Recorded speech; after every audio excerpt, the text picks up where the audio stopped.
Morning, kids. It's the Borderline Man here. Last night, I think it was, I saw this discussion on Facebook where someone asked, what advice would you tell younger people?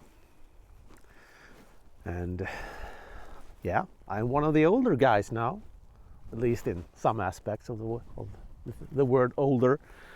What would I tell? Well, disclaimer, of course, remove all aspects of, changing history and changing the present and so on. Let's remove this from the discussion and just look at what advice would I tell me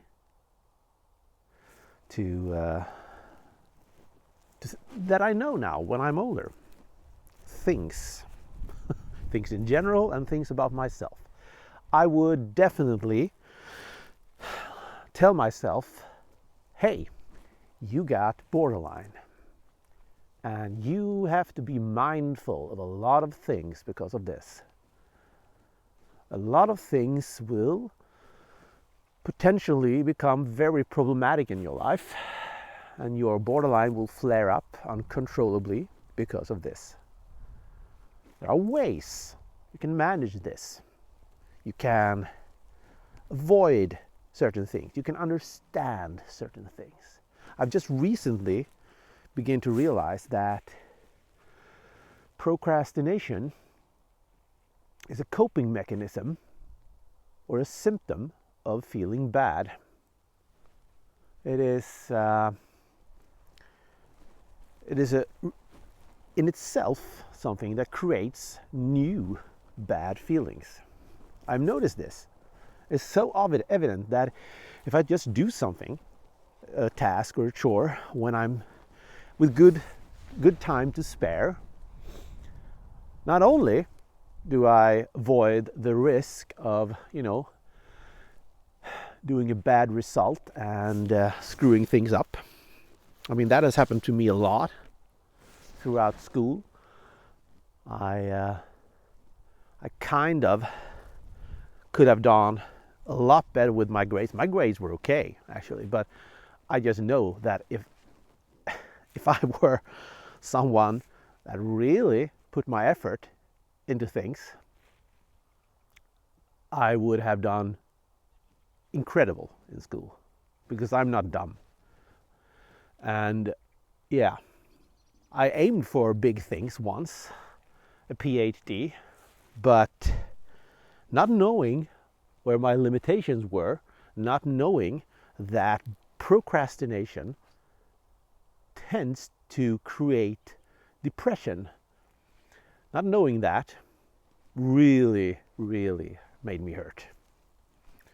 Because that's the really nasty thing with procrastination. Not only does it affect your results negatively, very often, it also creates an increased risk of depression. I've noticed this so evidently in the last few months, where I've been actively doing things really. I'm back in school, as some of you know, and just doing things instantly instead of waiting has led to me just feeling a lot better. The simple reason for that is that when we procrastinate, especially if you are suffering from something similar to borderline, it causes stress. Because in the back of my mind, I know very well that I have a deadline. I have something that needs to be done. It is constantly there, just being pushed back. And that causes stress. And stress causes a slow and steady degeneration of all, feelings of being controlled, feelings of just feeling good in general. Stress is really, really bad. And that is the main thing I would like to tell myself. I would like to explain this to my younger self, so that I really understood that this isn't just about me being able or not to finish a result in time. It is a health thing. And I have probably worsened all aspects of my borderline greatly over the years by being a procrastinator. So for simple health reasons alone, stop procrastinate. That's what I would tell me. And then secondly, I would explain more about stress in general. That I must understand that I have certain needs when it comes to stress. I need to take a time out sometimes before I hit the wall. The wall that is really nasty to hit. Because when I hit the wall, I crash. I crash and I'm unable to continue doing things. So stress and procrastination, they are intimately connected. Really intimately connected. That is something I would definitely tell myself, because I know if I had known these things when I was about, in my teens, my life would have been completely different. I know if I still would have been interested in studying and so on, I would have gone on to the academia and, gotten that PhD without any question. Because I knew that from a young age that I wanted to go into science and research. But I crashed. I hit the wall because I didn't know and I didn't understand my needs. And I overshot some things and I undershot some things, and yeah. So I would also tell myself to be a lot braver in other aspects. The teenage me was incredibly afraid of women. I was shy. I didn't lose, and this is, I'm getting personal here, and I know some of you won't be interested, but I didn't lose my virginity until I was 21. And growing up in Sweden, that's old. Most do it in high school and so on. And I was always convinced that I was destined to die a virgin. The melodramatic thoughts of a 20-year-old guy.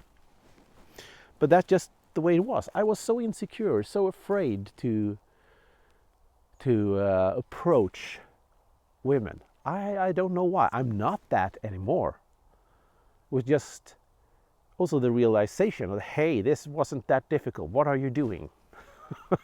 I would have told myself, the younger self, to just stop. Stop being afraid. Confidence is good.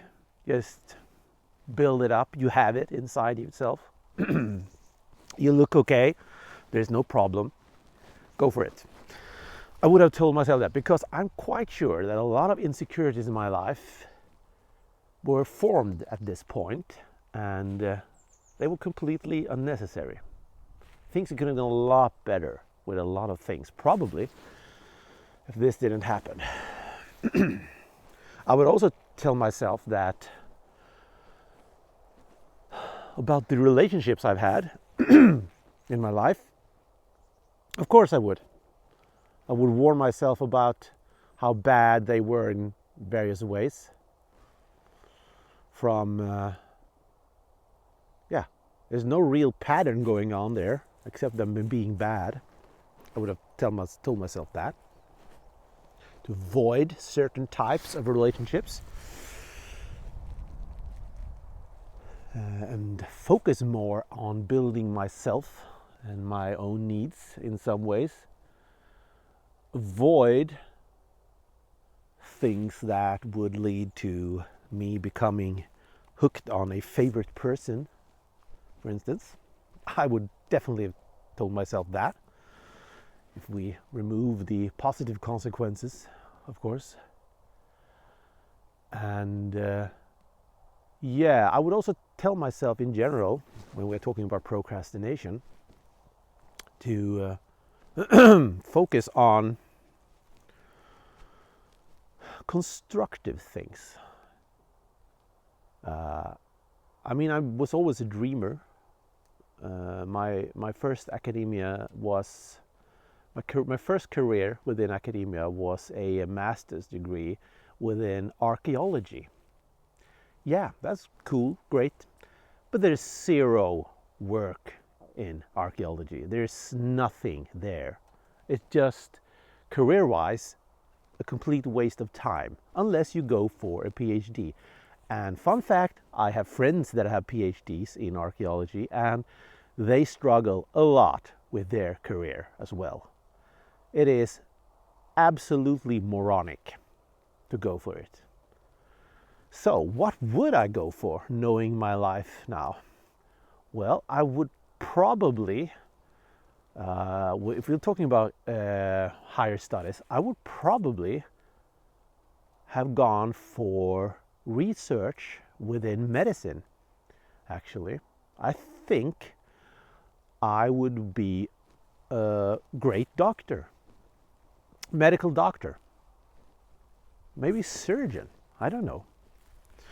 Maybe not a surgeon, because there's a lot of stress in being a surgeon and being, in control of people's life that they are in that very moment, cutting around in some organ. So maybe not a surgeon after all, but a doctor for sure. I like to analyze people and things. I like to find out what's wrong with people. I think I would have become a great doctor. A research doctor maybe then, and finding cures for things. I don't know. That's one path I could have chosen. Another is maybe kick myself in the ass a little bit harder about maths and go all in science. I love astrophysics. It's a great interest of mine, but I'm not very good at maths. But I also been convinced that a lot of this has to do with me not trying enough, because I've become better at it as I've grown older, because I've started to understand things I didn't understand about maths when I was younger. I have a kind of the brain who needs to understand things, and I can't just learn that if you do this and you square this and you take the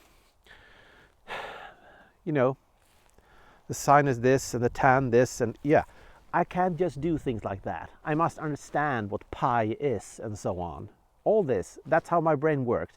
And if you have teachers that are bad at explaining what's going on, actually, what is everything? What is everything I'm teaching? What is every variable? My brain doesn't compute. I'm really bad in just learning things by hand. I need to understand everything I do. Knowing this now when I'm older, I think I could have done a lot better with math, because I understand now. You must really just learn. You must learn how things work.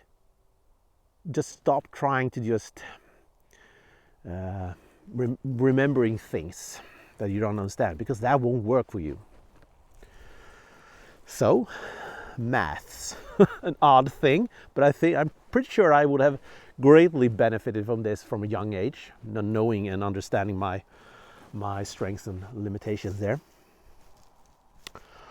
And so, what do we have here? Procrastination, stress, being brave with females, and maths. An odd thing of saying of things, but, well, in the end, of course, I wouldn't change a thing, because I am where I am today, and all my happy memories that I have is also because of bad things in my life. But it is interesting to just, play around with the idea and thoughts, at least. But in some way, I think I would like to have spared myself the pain that having borderline meant. the pain was everything worth, was the pain worth it? I'm not sure of that. I'm actually not sure. And if I could have removed the borderline pain, I would have probably done that. At least I would have risked everything for that, because I have not lived a happy life at all. There's been a lot of happiness in my life, yeah, but my life, I don't think it's been happy because of this. And it is, you don't know what you get when you remove a variable like that. If I could control my borderline, would things have become better? I have no idea. I would probably have ended up with a lot of other problems as well in its place. I mean, you never know. But instinctively, it is the thing that I feel that I would have liked to remove in some way. By knowledge then, by just knowing it.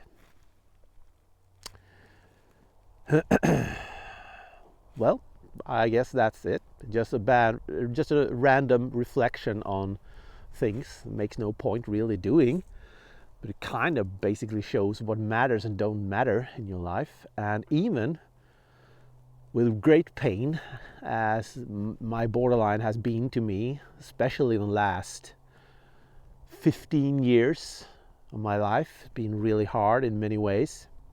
20 years actually.